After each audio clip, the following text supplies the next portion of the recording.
My name is Anthony, and this is my player profile. Mid-range or control. I love control because I love killing Thomas's creatures. I love removing just anything I can, but mid-range is another thing I like about it because I like having a threat to go with all my answers, so I kind of bounce between the two of them. Johnny. Just Johnny all the way for one reason. I will find every way possible to pick the most convoluted way to win that would annoy everyone at the table.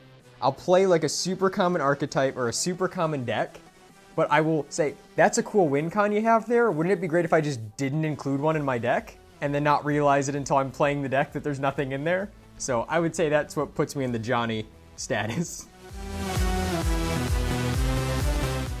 Sultai, Sultai, Sultai, Sultai. Green, blue, black. The best colors in the game, really. Like, it's got removal, it's got card draw, and it's got ramp. I can have threats, I can draw cards. There's nothing else to say. Swords to Plowshares, because I love me some efficient removal right there. Efficient removal. Time Warp, because I definitely take a lot of extra turns. Idyllic Tutor, because most of my decks are enchantment based in pretty much every way possible.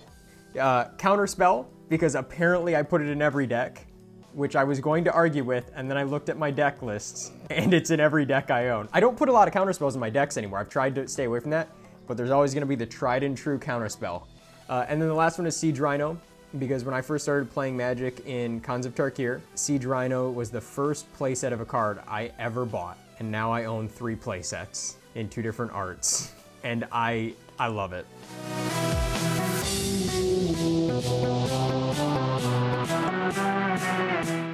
This one's actually pretty surprising because it took me forever to find which mechanic I like because I was kind of all over the place. I was like, ooh, maybe Delve. Can I just say draw as a mechanic? I went with Monarch. I like it because it forces the table to interact with each other in a way they don't normally. And if you are in the right position where you can defend that Monarch, you can draw cards, which is the best part. But it also kind of makes the game move along. And I think it's a really cool, like, multiplayer mechanic. Kamigawa, all the way. The art style, the top-down build of it, like, just every part of it there is just so amazing. The ninjas, which there were only like 12 of them, but the ninjas, the spirits, it has my favorite art for Kami of the False God. God, it's really good and I love it. I wish they do another top-down like that again. I really liked Amonkhet because of that same idea.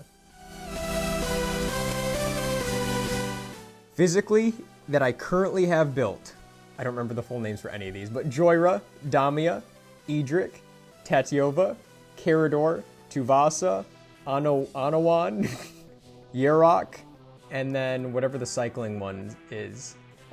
Now, in terms of deck lists that I've made / I definitely have online, I counted 36 EDH decks that are either like 1 card off of being like 100 cards, or are 300 cards off of being 100 cards, or are maybe possibly an idea.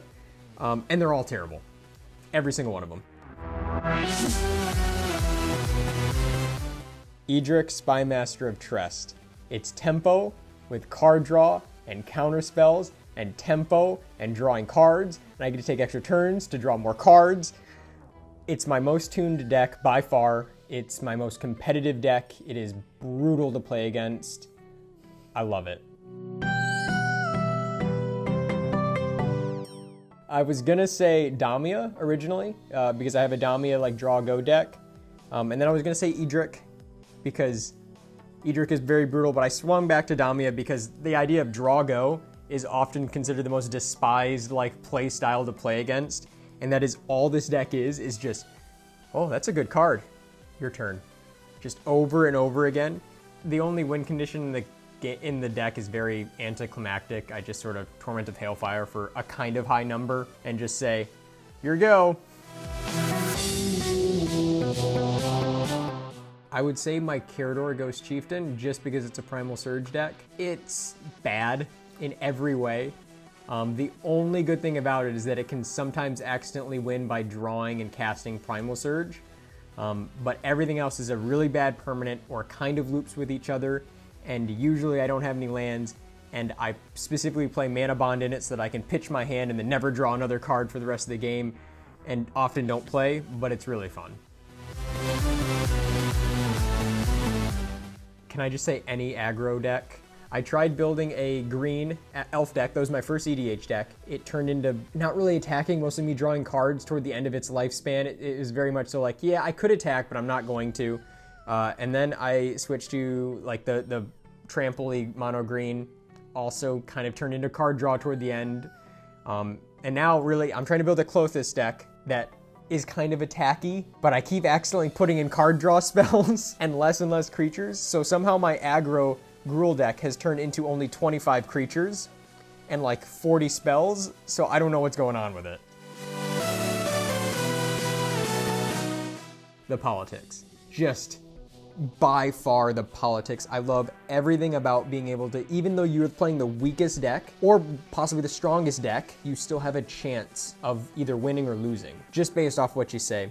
My Joyra deck is a good example of that because it's literally, hey, low-key, I'm just probably going to be casting this 13 mana Eldrazi in, 4 turns, but don't worry, because his Arcane Signet over there is way more of a threat.